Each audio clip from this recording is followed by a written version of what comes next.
everyone. Welcome to What Just Happened. Today we have Brian Hennessy, CEO of Talkoot. Talkoot is a process management system for all of these tens of thousands of units that need to go from photo studio, add the words, that's you guys, and then onto the site. So that's kind of where you sit in the scheme of things. You layer into a retailer or brand's current team setup, which is we write this, we do this, we outsource this to an agency and they do that.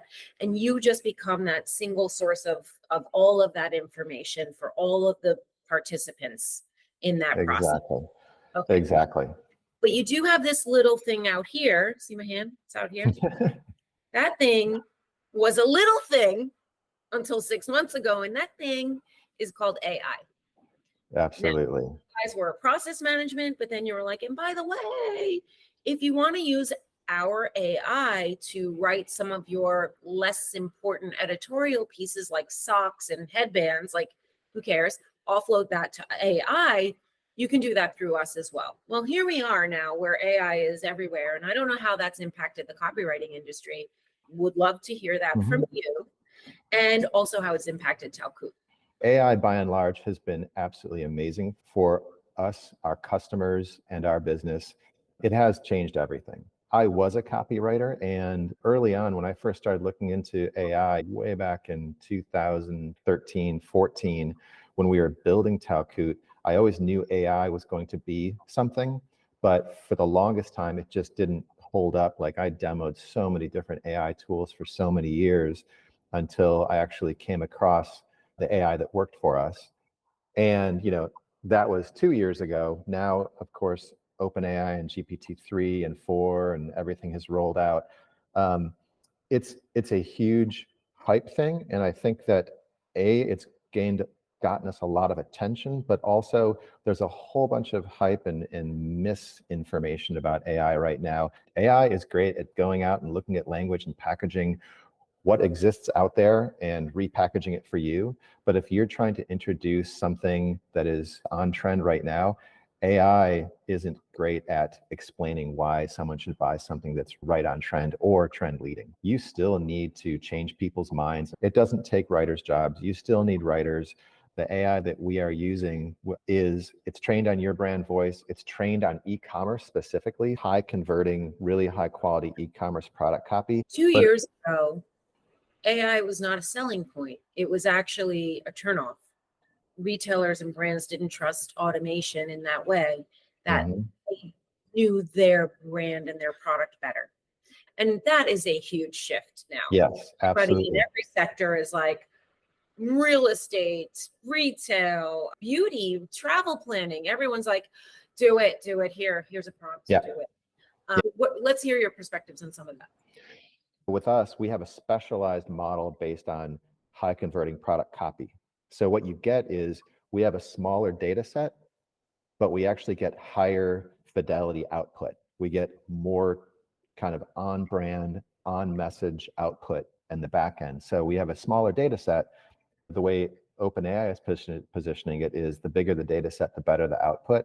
But that's actually not true. For specialized output, you want specialized data sets. Understood. Question, how do you measure, or does the brand provide information on what defines high converting copy?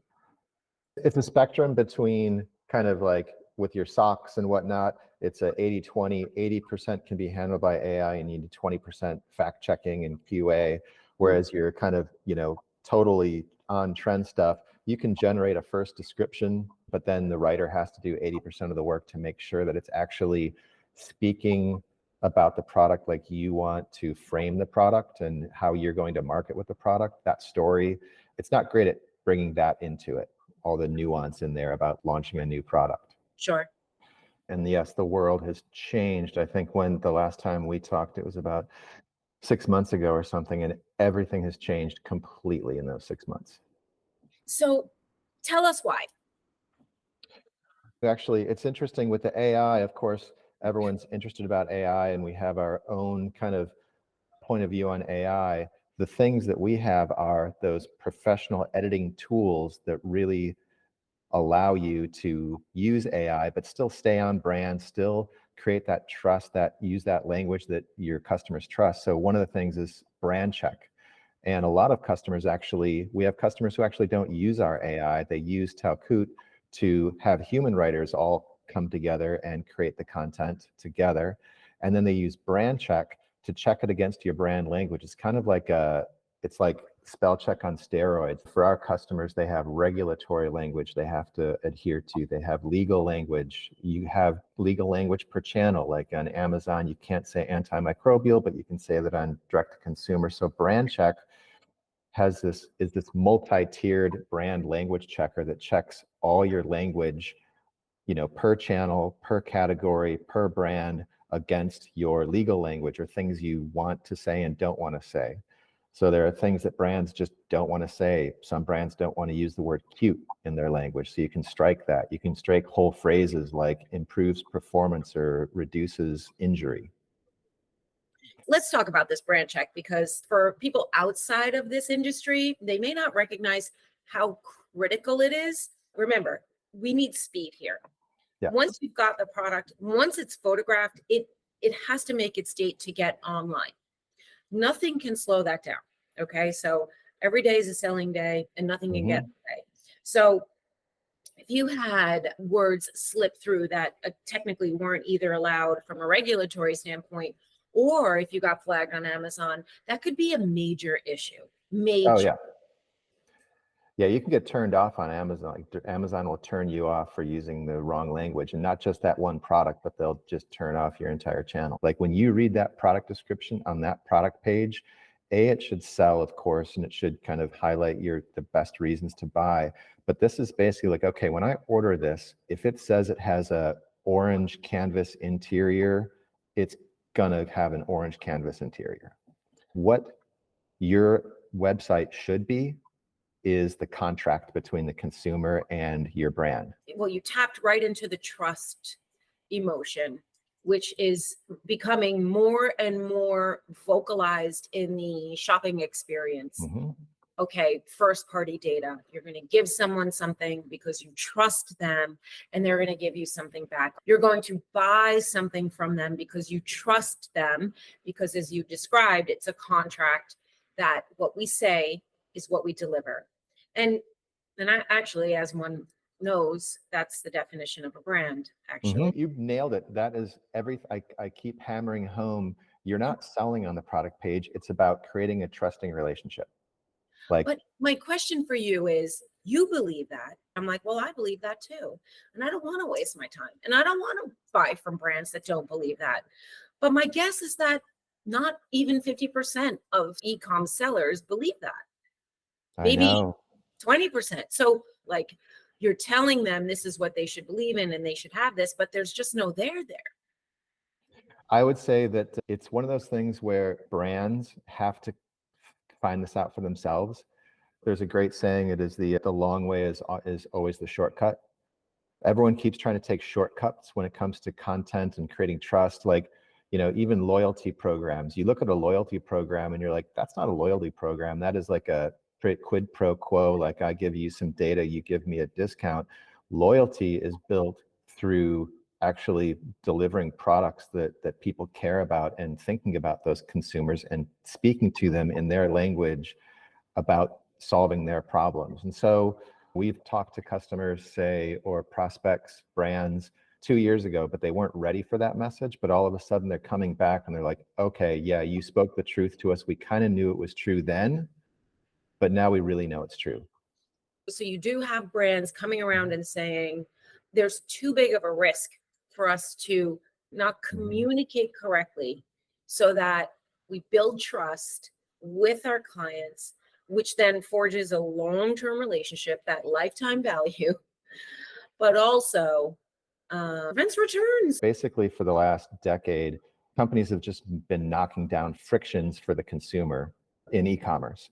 And at first it was, part technology and payments and suggestion engines, et cetera. And slowly but surely, every kind of friction has been knocked down. But what one last friction is customer confusion. And that comes down to like imagery and product storytelling. And right now, what's happened is when I log on to go search for something that I want to buy, there are so many options, so many channels, and also so many places to learn about the things that I want to buy that you don't know where to go. And so you want to go read some reviews, maybe not on the website because you want to go get some unbiased reviews. So you go to YouTube, but those YouTube, you can't tell which ones are unbiased and which are paid. There's just all these different channels and all this information coming at you, and it creates a whole bunch of confusion. Again, speaking to that speed, what gets it from studio shot or editorial photograph to online and being there needs to be, because every day is a selling day. Yep. If you're using AI to write copy, can you say, give me two versions, I want to go with both, and then see which one? You could say, give me 4 options on how to describe this sneaker. That's exactly it. Yeah, we actually find that 3 versions is the magic number. Okay. We actually provide 3 versions in Talkoot. It populates the cell with 1 version, but you can always go like, no, I don't know, and open it up and choose one of the other versions. After 3, when you regenerate, it tends to get worse. And this is like AI in general. It's not just our tool. Like the 3 seems to be the magic number of generations to get a quality output that people are happy with. I see. So let's talk about the addressable market that you have. Coming from being the writing director at Adidas, where I came from and why I built Talkoot is telling those deep product stories to a committed audience. With Adidas, we were writing for trail runners and basketball players and European football players. 3 very different targets. You have to use the language that they care about.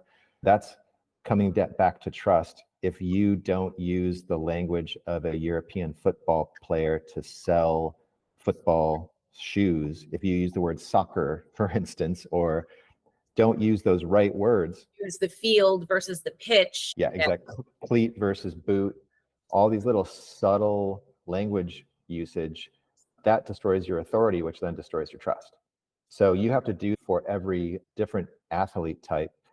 And that is where I developed Talkoot, because it was so hard to hire the writers to get that right. And then, of course, get all their technology descriptions right across those different segments. And so that's where it came from. We're getting a lot of traction in CPG, food and beverage.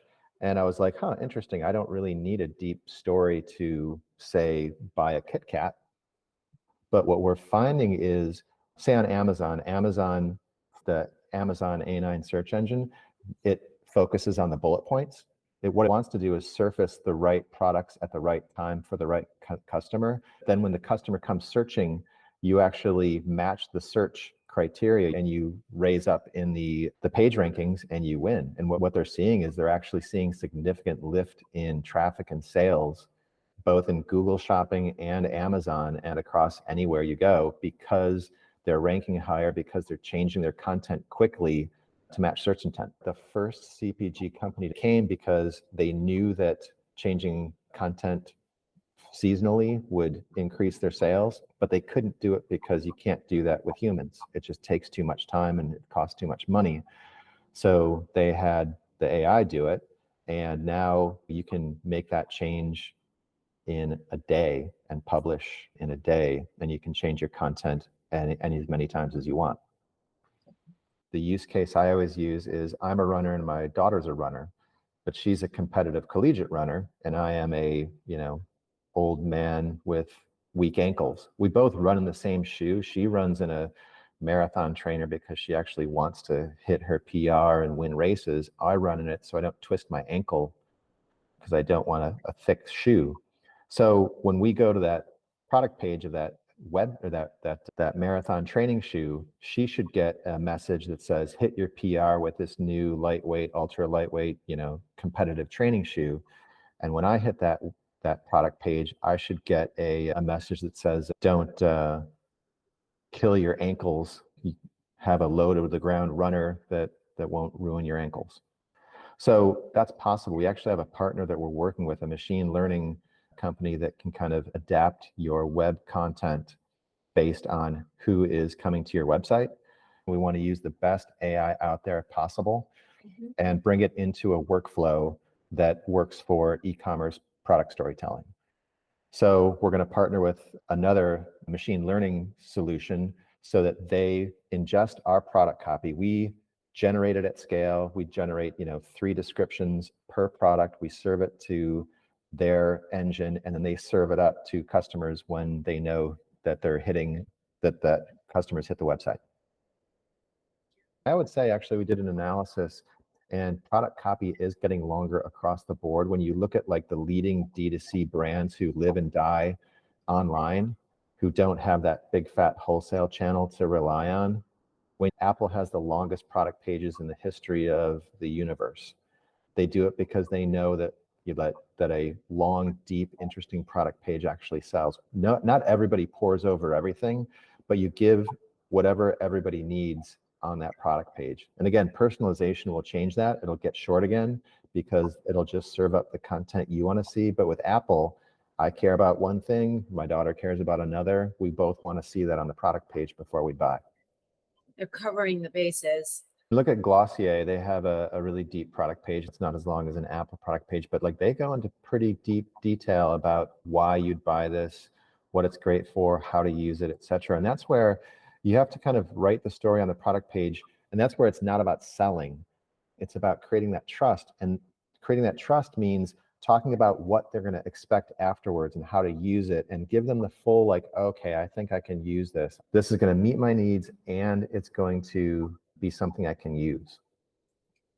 That's another really good point. It's not about selling, because what you're saying is, okay, you use your judgment to come up with a decision, and we trust you, and you can trust us. We'll give you that information, and then you will make that decision. We're empowering you. Yeah. I want to thank you very much for your time.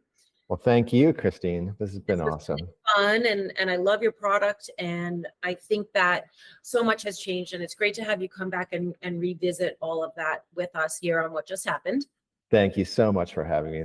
Always awesome to talk to you.